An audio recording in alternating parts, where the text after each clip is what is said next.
O ceo cobrou unha cor que facía pensar.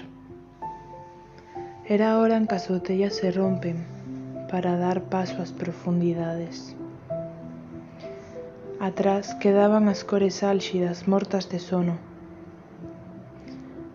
O calor enfriábase no bisturí do horizonte.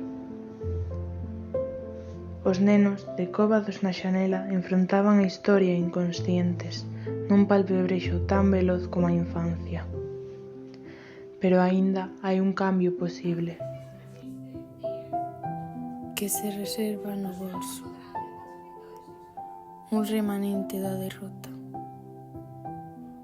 para mirar arredor.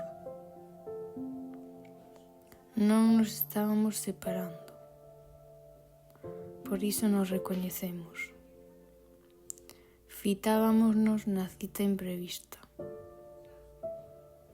sen saber quen nos chamou ao fío da noite.